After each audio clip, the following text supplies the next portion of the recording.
My name's Sarah Eckel. I'm the Legislative and Policy Director for Citizens Campaign for the Environment.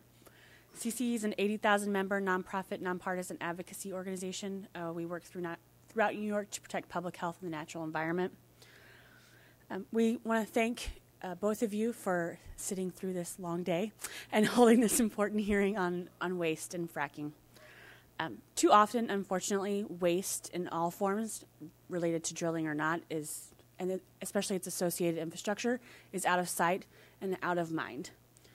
However, we know drilling waste can be toxic, caustic, and hazardous. And in New York, liquid and solid waste, as discussed today, coming off that drill pad is classified as industrial waste, not hazardous waste. We know that the transportation, storage, and treatment of the waste can pose significant risks to public health and the environment.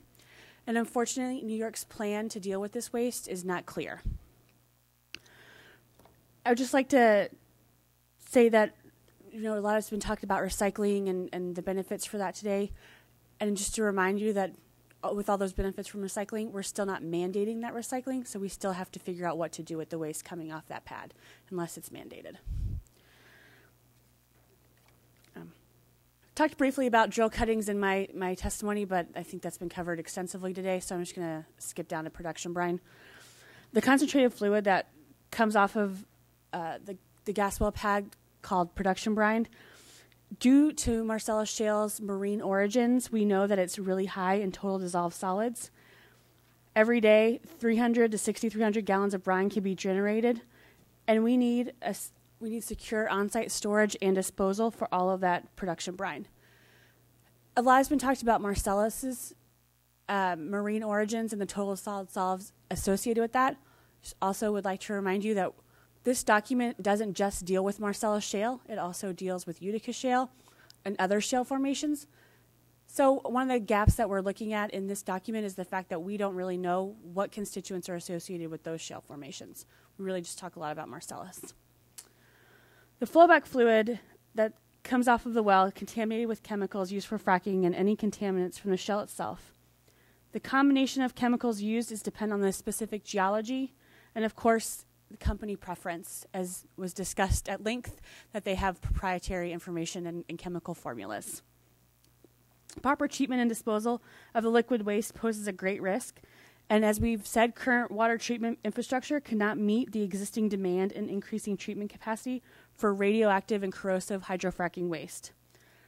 Over the next 20 years, New York State needs $36.2 billion to address its aging and failing wastewater infrastructure needs, and this does not account for fracking. So when we're looking at the gaps and what we need to address, that's a huge number that we still already have to take account for.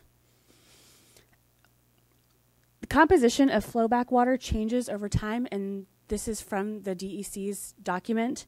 The concentrations of dissolved solids, chloride, and barium can increase. Levels of radioactivity can increase. Calcium and magnesium increase. Iron concentrations increase.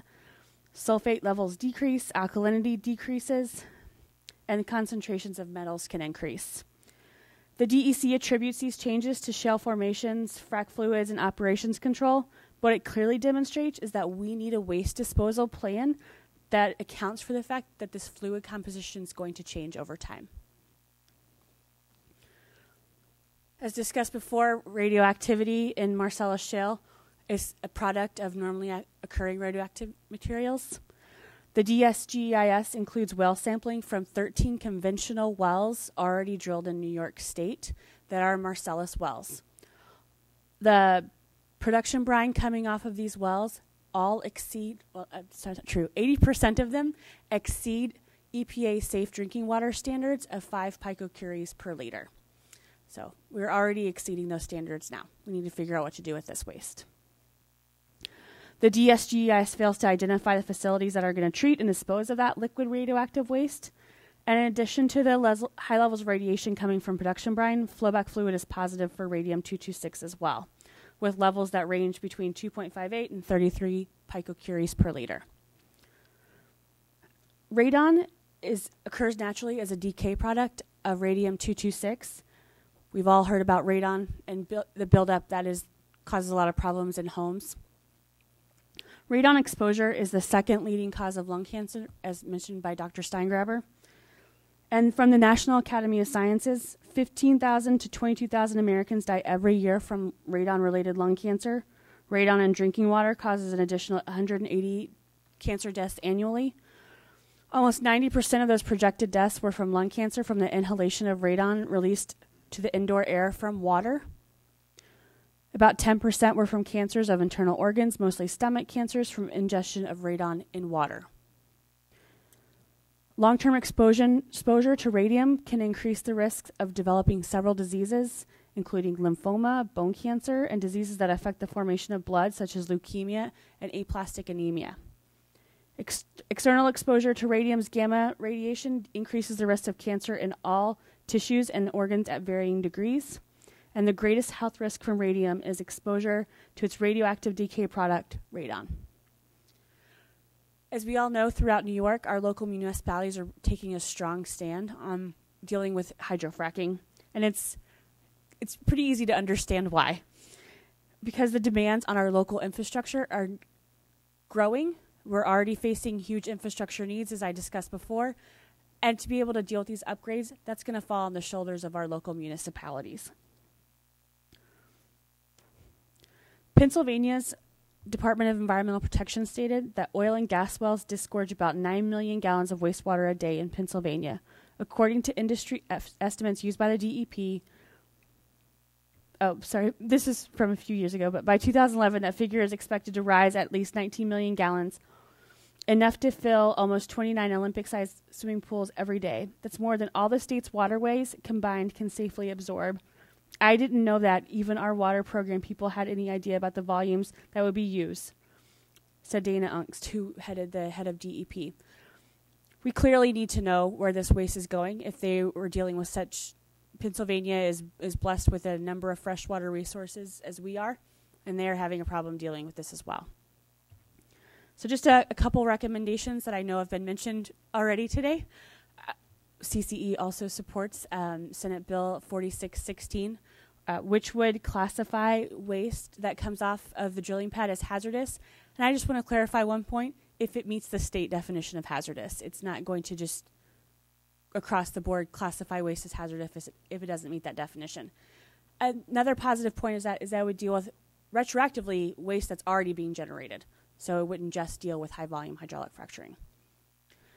CCE believes that DEC's proposed waste manifest program that's been discussed today should require that the waste manifests are regularly reported back to DEC. As discussed, those are in the hands of the truckers, and sometimes they're reported back and sometimes they're not.